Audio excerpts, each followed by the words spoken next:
chrétiens nés de nouveau, baptisés d'eau et d'esprit, pouvons-nous écouter de la musique mondaine ou profane? Cette question est très intéressante, puisqu'en fin d'année, dans quelques jours, plusieurs vont faire la fête pour le 31, n'est-ce pas? Premièrement, que signifie la musique mondaine ou profane? Il s'agit de musique créée et chantée par des païens, des non-croyants. Ce sont des musiques qui n'ont aucun rapport avec les choses de Dieu, qui n'ont aucun rapport avec le Dieu de la Bible, et encore moins avec Jésus-Christ. Et la musique profane peut être vocale ou instrumentale aussi. Ce sont des musiques qui n'ont pas du tout été créées sous l'inspiration du Saint-Esprit, ni dans le but d'amener des gens à Christ. Tout simplement. Certaines de ces musiques peuvent même toucher les émotions des gens à cause de leur fréquence, pouvant même parfois pousser des gens à commettre des délits, des crimes, des actes irréparables, jusqu'au point de non-retour. Et il arrive même que certaines musiques aient un sens caché ou des messages parfois terrifiants. Bon, évidemment, il y a aussi parmi les musiques mondaines des exceptions, des chansons très bien, avec une bonne morale, mais malheureusement il y a très peu de musique dans ce style. La Bible nous dit « Tout est permis, mais tout n'est pas utile. Tout est permis, mais tout n'édifie pas. » Lorsque tu as le Saint-Esprit, ton intelligence peut être renouvelée tous les jours en toutes choses. Donc, est-ce que tu penses que tu seras édifié en écoutant « Allumer le feu » de Johnny? Est-ce que tu seras édifié en écoutant la chanson qui dira « On ira tous au paradis, qu'on soit béni, qu'on soit maudit, avec les bonnes sœurs, les voleurs, les bandits, avec les saints et les assassins ». Mais qu'est-ce que c'est que ça? Tu penses que le message qui est délivré, il est conforme à la parole de Dieu? Est-ce que tu penses que tu seras édifié en écoutant des chansons qui disent que c'est bien de tromper ton conjoint, de tuer des gens? Ou encore des musiques qui te disent que tu peux sortir de ton corps, que tu as des pouvoirs? Ou des musiques qui te poussent à adorer Satan, tout simplement? Parce que malheureusement, dans ce domaine-là, il y en a de plus en plus. Je ne suis pas tout à fait sûr que tu sois édifié par ce type de musique, hein. Entre nous, quand tu loues le Seigneur avec des musiques chrétiennes, ça amène la présence de Dieu, n'est-ce pas? Eh bien, la musique mondaine ou la musique profane que tu écoutes, c'est la même chose. Sauf que ça va amener une autre présence qui peut même s'installer chez toi et venir te tourmenter nuit et jour. Et le danger se trouve là. Généralement, les prédicateurs, lorsqu'ils parlent de musique profane, mondaine, ils parlent souvent de variété, de rock, de rap, de reggae, de zouk, de tout type de musique afro. Pourtant, il y a aussi d'autres catégories de musique d'origine démoniaque dont personne ne parle jamais, comme certaines musiques de relaxation, New Age, certaines musiques classiques et la plupart des comptines pour enfants. Oui, tu as bien entendu, des comptines pour enfants. Si tu dois veiller sur tout ce que tes enfants regardent à la télé, je te conseille aussi de veiller sur ce que tes enfants écoutent. Et parfois, malheureusement, tu n'es pas avec eux H24, parce que si tu les déposes à la crèche ou à la maternelle, c'est là-bas qu'on leur apprend des comptines de pervers.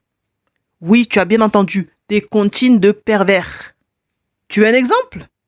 Allez, tu connais la chanson Une souris verte qui courait dans l'herbe, je l'attrape par la queue, je la montre à ces messieurs. Tu la connais celle-là? Tout le monde l'a chantée en étant petit. Mais figure-toi que cette chanson-là a un sens caché. Ici, il ne s'agit pas du tout d'une souris verte. Cette souris verte représente un officier vendéen et les paroles de cette comptine font référence à la guerre de Vendée qui a eu lieu pendant la Révolution française. Donc, cet officier vendéen, hashtag la souris verte, a été capturé par un soldat républicain qui, après l'avoir capturé, le montre à ses supérieurs. Tu sais, dans la chanson, montre à ces messieurs. Eh bien, ce soldat qui a été capturé a été torturé. Trempez-la dans l'huile, trempez-la dans l'eau. Tu vois là, ça? C'est cette chanson-là, cette partie de la chanson? Ça fera un escargot tout chaud. Eh bien, en fait, le bourreau, il finit par être récompensé d'une pièce de monnaie représentée par l'escargot tout chaud. C'est ça que tu chantes à tes enfants là pour les faire dormir. Tu vois comment c'est grave? Tu en veux une deuxième? Attends, on a, tu sais, la comptine. Tu te souviens de celle-là? Il court, le furet des bois, mesdames. Il court, le furet des bois jolis. Il est passé par ici, il repassera par là. Hein, cette chanson-là? Mais combien de fois on l'a chantée depuis tout petit? Eh bien, figure-toi qu'il y a une référence cachée aussi dans cette chanson. C'est ce qu'on appelle une contrepétrie. Une contrepétrie, c'est un jeu de mots qui consiste à inverser des lettres ou des syllabes dans une phrase. Et dans cette chanson, il court le furet. Pour bien comprendre la phrase, il faut inverser le F et le C. L'histoire de cette chanson remonte à l'époque de Louis XV et fait référence à un homme qui a vraiment existé. Et cet homme, figure-toi, était un homme d'église qui vivait à la cour du roi. C'était le cardinal Dubois. Cet homme d'église avait une réputation de coureur de jupons et avait de nombreuses maîtresses. Voilà ce que veut dire cette chanson. Pour finir, un petit dernier pour la route, tiens. Tu te rappelles de la chanson? Au clair de la lune, mon ami Pierrot, prête-moi ta plume pour écrire un mot. Ma chandelle est morte, je n'ai plus de feu. Ouvre-moi ta porte pour l'amour de Dieu. Dans toutes tes comptines, on met toujours le nom de Dieu dedans pour faire des trucs bizarres. Cette comptine parle de rapports sexuels et de prostitution. Voilà ce que tu chantes à ton gosse. Oui, c'est ça. Tu chantes à ton gosse des trucs bizarres pour l'endormir. Ouais. Alors le couplet 1 nous dit quoi? Au clair de la lune, mon ami Pierrot, prête-moi ta plume pour écrire un mot. Ma chandelle est morte, je n'ai plus de feu. Ouvre-moi ta porte pour l'amour de Dieu. Le deuxième couplet nous dit, au clair de la lune, Pierrot répondit, je n'ai pas de plume, je suis dans mon lit. Va chez la voisine, je crois qu'elle y est, car dans sa cuisine, on bat le briquet. Voilà le danger de cette chanson. Premièrement, on a un homme qui demande à un autre homme, son ami Pierrot, de lui prêter sa plume. La plume fait référence à, comment dirais-je, l'appareil génital masculin de Pierrot. Ensuite, il dit « Ma chandelle est morte, je n'ai plus de feu ». Cette expression se traduit par « Je n'ai plus de désir, j'ai un problème ». Un problème où? En bas. Ensuite, Pierrot lui répondit « Je n'ai pas ce qu'il faut pour t'aider ». Pierrot, donc, est un eunuque. Et Pierrot, il lui dit quoi? « Va chez la voisine ». Car dans sa cuisine, on bat le briquet. Tu sais ce que veut dire « on bat le briquet » ? C'est une expression qui signifie avoir des rapports sexuels. Tout le long de cette comptine, c'est des trucs chelous. Et il y a même une partie dans cette chanson que l'on ne trouve pas partout et qui dit « Au clair de la lune, l'aimable Lubin frappe chez la brune, elle répond soudain « Qui frappe de la sorte ?» Il dit à son tour « Ouvrez votre porte pour le Dieu d'amour ». Ici, le mot qui révèle toute chose dans cette comptine, toute la perversité de cette chanson, c'est le mot « lubin ». Un lubin, mon ami, tu sais c'est quoi? C'est un moine débauché, c'est un pervers. Alors voilà, je viens de gâter toute ton enfance, mais c'est pour la bonne cause. Et encore, on n'a pas parlé des comptines qui parlent de pédophilie. Oui, tu as bien entendu. Tu pourras faire tes recherches et tu pourras surtout faire attention maintenant. Alors le problème de la musique mondaine, c'est quoi? C'est souvent le contenu et les personnes qui chantent. Par quel esprit elles sont animées. Mais nous devons être justes et il faut dire aussi que toute musique chantée par des non-croyants ne sont pas toutes mauvaises. Certains ont des textes qui donnent de bonnes leçons de vie.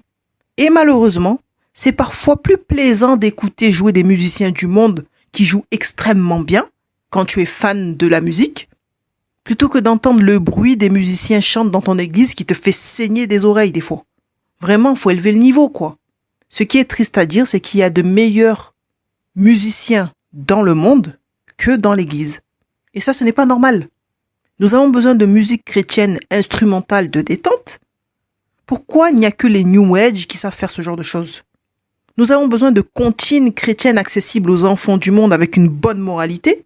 Nous avons besoin de musique pour la jeunesse, de musique classique chrétienne, de variété, de la musique pour tous les âges et pour tous les goûts. La musique, elle n'appartient pas au monde normalement. Elle n'appartient pas au diable. La musique, c'est l'idée de Dieu, depuis l'origine. Et sur cette terre, le diable s'en sert comme si c'était lui le créateur de toutes choses. Il n'a rien créé. Lui, il a tout perverti, il a tout corrompu.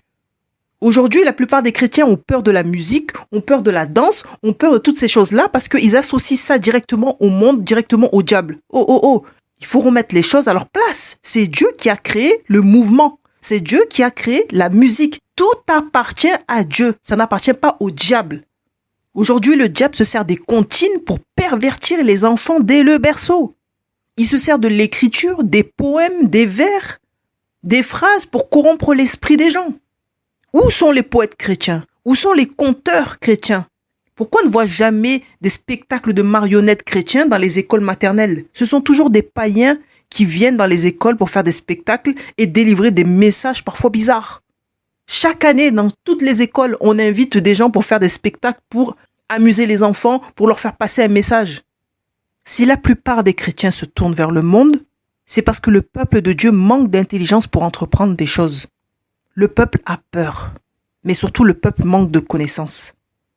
Tu es chrétien, tu veux prendre des cours de chant ou des cours de danse, tu es obligé d'aller chez les non-croyants. Et tu seras obligé de faire ton sport, de faire tes vocalises, d'apprendre à chanter ou d'apprendre à danser sur des musiques mondaines. Tu es chrétien, toi tu refuses d'écouter la musique mondaine, tu interdis aux chrétiens d'écouter de la musique mondaine, mais toi, tu vas payer des cours à tes enfants au conservatoire ou à l'école de musique pour qu'ils apprennent à jouer des instruments ou à chanter sur des musiques du monde. Pourquoi les spectacles de fin d'année, ils les font sur des louanges? Pas du tout. Donc, à un moment donné, il faut arrêter l'hypocrisie, quoi. Partout où tu dois faire une activité, dans ce monde, tu vas te retrouver dans un endroit où il y aura, la plupart du temps, de la musique mondaine. Parce qu'il n'y a rien de chrétien. Il n'y a pas de salle de sport avec des louanges. Il n'y a pas d'école de musique chrétienne. Il n'y a pas. La Bible dit que nous devons être la tête et non la queue. Mais là, franchement, on est toujours les derniers de la classe, quoi. Donc, un chrétien peut-il écouter de la musique mondaine? La réponse que je vais te donner est celle-ci. Toutes les musiques qui t'amènent dans un état de tristesse, de dépression, de colère, de haine, qui te poussent à faire le mal, à avoir de mauvaises pensées, à commettre l'adultère, à voler, à tuer ou encore à t'éloigner de la vérité qui se trouve en Jésus-Christ, je te conseille de ne pas écouter. Sauf si tu veux chercher des problèmes. Et problèmes, tu trouveras. Toutes les musiques qui nous amènent à nous égarer d'une manière ou d'une autre du chemin de Dieu ne devraient pas être écoutées par les chrétiens nés de nouveau. Mais si tu as le Saint-Esprit, personne n'a besoin de te dire ce qui est juste ou pas en fait. Tout ce qui n'est pas conviction, mon ami, est péché. Et d'ailleurs, s'il n'est pas bon d'écouter certaines musiques mondaines, nous avons aussi certains problèmes dans le corps de Christ. Là aussi, il faut faire attention à certaines musiques chrétiennes que nous écoutons, parce que ce n'est pas parce qu'une musique parle de Dieu qu'elle est conforme à la parole de Dieu. Toutes les chansons chrétiennes n'ont pas toujours le vrai message de l'évangile, le vrai message de la parole de Dieu et la véritable adoration. Et c'est là où il faut quand même connaître un petit peu sa Bible en fait. Donc, je te recommande de lire les paroles d'une chanson avant de les proclamer de ta bouche. Regarde si c'est vraiment bon ce que tu dis. Regarde si ces paroles sont conformes à la parole de Dieu, si elles plaisent à Dieu. En anglais, par exemple, nous avons de très belles musiques chrétiennes qui, une fois traduites parfois, donnent des messages qui ressemblent plus à du New Age qu'à la parole de Dieu. Ou alors des doctrines bizarres. Alors ne te laisse pas avoir par une jolie mélodie. Et c'est là où les gens se font avoir la plupart du temps. Les chanteurs du monde font de superbes mélodies. Et ça, on ne peut pas leur enlever. Au point que dans certains films, tu peux même pleurer à cause de la musique, alors que l'acteur, lui, il est juste là en train de regarder l'océan. Il ne fait rien du tout. Mais toi, tu pleures. Tu vois, il y a une espèce d'ambiance, un truc là, qui se passe en toi. Tu pleures pour rien, alors que le mec, il fait rien du tout, quoi. Et c'est normal en fait. C'est parce que certaines musiques ont été inspirées par le diable pour toucher les émotions des gens. Et d'ailleurs, tu peux taper sur Internet « musique pour pleurer » ou « musique triste ». Mais tu vas halluciner parce que tu vas trouver un tas de musiques qui sont là exprès pour te faire pleurer. Tu as certaines musiques qui peuvent te rendre aussi nostalgique. Tu peux même ressentir des choses de ton passé que tu avais oubliées. Il y a des chansons qui te rappellent une ancienne histoire d'amour. Imagine que toi t'es marié et à chaque fois que tu mets une chanson, tu penses à ton ex. Mais ça, c'est un mauvais plan. C'est pour ça que je te dis, il faut faire attention à ce que tu écoutes. Bref, en tout cas, tu as compris le principe. Si la musique du monde fait du tort à ton âme, il est plus sage de ne pas l'écouter. Si tu écoutes la musique mondaine et après ça, tu deviens bizarre, tu tombes dans le péché, tu as de mauvaises pensées, tu ne fais que pleurer ou tu rejettes la parole de Dieu, franchement, arrête ça immédiatement. C'est le mieux pour toi. Pourquoi chercher des problèmes inutilement? La question que tu dois te poser en réalité, c'est: est-ce que cette chanson que j'écoute m'édifie? Est-ce qu'elle me rapproche du Seigneur? Est-ce qu'elle fait du bien à mon âme? Si tu as le Saint-Esprit de Dieu, tu dois être en capacité de répondre toi-même à cette question en vérité. Tout ce qui n'est pas conviction est péché. Et tout n'édifie pas, mon ami. C'était ta sœur Charlène, diaconos de l'Église de Jésus-Christ. Que Dieu te bénisse abondamment.